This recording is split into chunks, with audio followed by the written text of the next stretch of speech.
How's it going, guys? Vaibhav here and welcome back to another video. Now today I want to talk about the Realme V series of smartphones, and the V series is a completely new series of smartphones that Realme's come up with, and the V5 is the first smartphone in that series, bringing 5G connectivity, a decent battery, a decent processor, all for a very affordable price tag. And that's what makes this phone very interesting. So this is basically the overview of the Realme V5 5G. And before we get into the specifications and discuss how this processor is going to line up with its competition, I do want to say I've covered both the Realme 6 as well as the Realme 6 Pro in full reviews over on GN Tech. So if you want to check those out, I'll leave a link down in the description. But what I'm trying to get at here is that these reviews, or rather these smartphones, serve as standing blocks for the Realme V5 in the first place. And I feel like the Realme V5, with all of its specifications and the design, is more or less inspired by the Realme 6 as well as the 6 Pro. So this is basically the overall view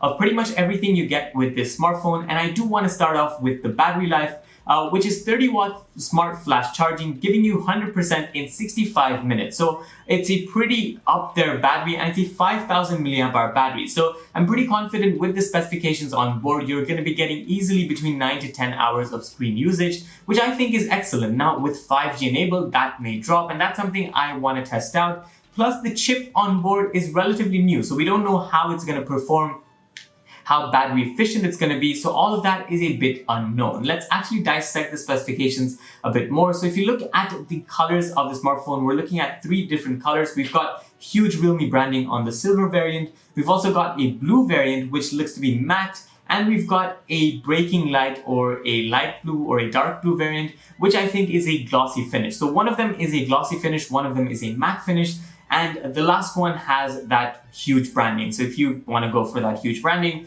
well, that's your choice. If we scroll down, one of the biggest selling points is 5G, and it's possible thanks to the Dimensity 720 processor. So you're looking at an octa-core processor clocked at 2.0 gigahertz. And I do want to dissect this a bit further. We've actually got benchmarks of this phone running on Antutu, and if I look at this website, it scores around the 300,000 mark, and I feel like this 300,000 mark is pretty identical to what phones like the Snapdragon 765 5G on the OnePlus Nord scores. I think the Nord scores just a bit higher, as well as what the G90T from Helio scores. So I tested the G90T Helio on the Realme 6 and I found it to be an amazing processor, and I can say the same thing about the Realme V5. I think it's going to be pretty good when it comes to the Dimensity 720 processor. I know it's a MediaTek brand at the end of the day, and it does get some slack for it, but I think it's going to be an overall really decent chipset. It's going to run well, and with a 300,000 benchmark score on Antutu, you can expect this phone to run your games, even though it might not be the highest settings.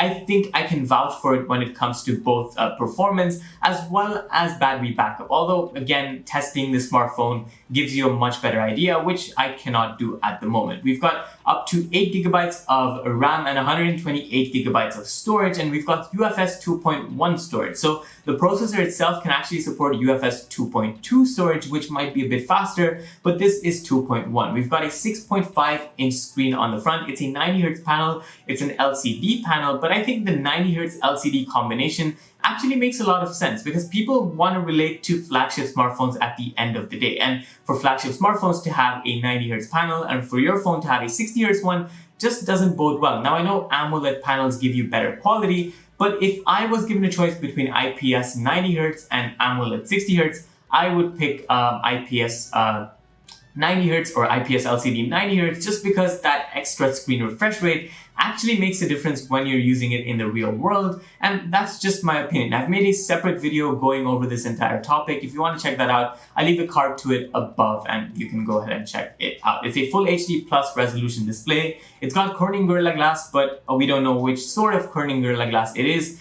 If I was to guess, maybe Gorilla Glass 3 or 4 because it's the older variant. And it's got a screen to body ratio of 90.7%, which for a budget smartphone is really good. Now again, going back to charging, 30-watt charging, it's got a 5,000 milliamp hour battery, and it's going to charge your phone in 65 minutes of charging. So pretty great on that aspect too. We've got a quad camera setup, and I feel like budget smartphones are going for these penta and quad camera setups, without actually focusing on the core sort of smartphone camera experience. So it's got a 48 megapixel primary sensor. It's also got an 8 megapixel ultra wide sensor. I feel like these two in combination will get you some decent pictures, and I feel like that's sort of been the trend for all mid-range to budget smartphones in the past couple of months, where the primary as well as the ultra wide do work well. But when you're looking at the macro camera as well as the portrait or the black and white sensor, I don't think these will add too much value. The macro definitely will not, but I've seen the portrait camera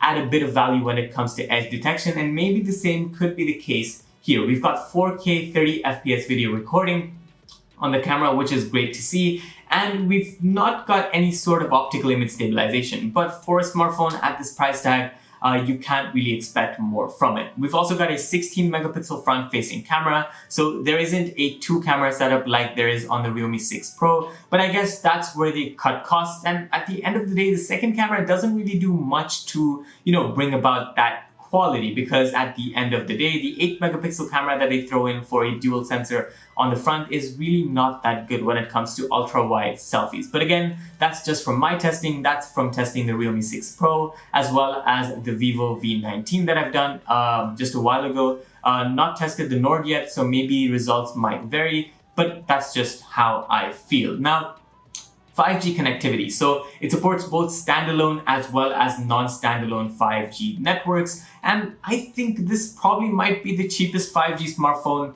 you can buy in the world. So that's pretty cool from Realme, but I think this phone is more limited to the Chinese market, and it will roll out gradually.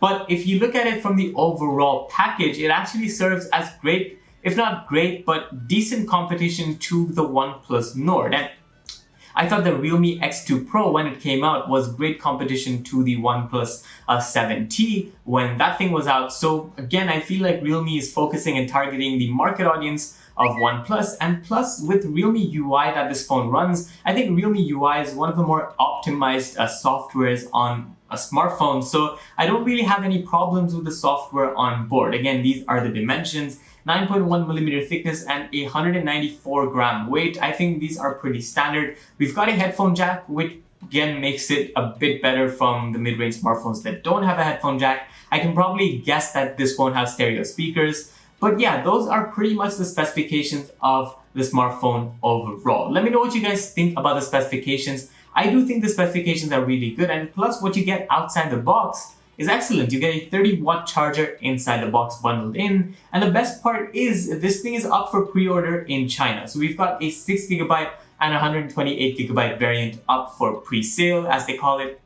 And it sells for 100 Chinese yuan, with the sale price being 1,499 Chinese yuan. And if we were to actually go for the highest end model right here, the 8GB and 128GB variant, it actually doesn't change. So I'm not sure on the pricing. These are web pages that have been translated over from Chinese, so that might be something to do with that. But again, the 6GB variant, you pay 1,499 yuan, and that translates to $215, which is a steal when you get 5G connectivity, when you get 90 Hz refresh rate, when you get 30-watt charging, 5,000 milliamp hour battery. Realme UI, I think you're looking at a pretty good smart 48 megapixel camera as well. So this thing is pretty much the best mid-range smartphone with 5G you can buy right now. On paper, I don't know how it's going to perform when it comes to that new processor, which not many people have had their hands on. And that's something I'm really excited to try out. I'm just going to translate or transfer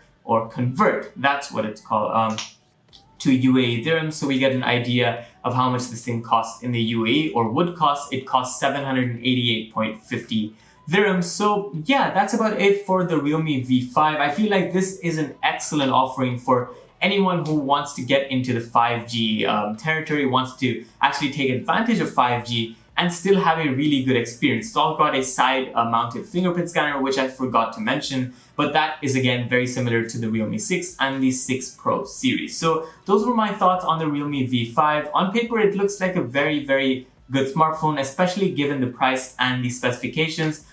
great value for money, and I think Realme smartphones have been doing that for the past couple of months. But I don't know how it's going to be in the real world and how or when I will get my hands on this when it comes out to the international market. That's something we have to wait and watch. So thanks for watching. This was Vaibhav, and I'll see you in the next one.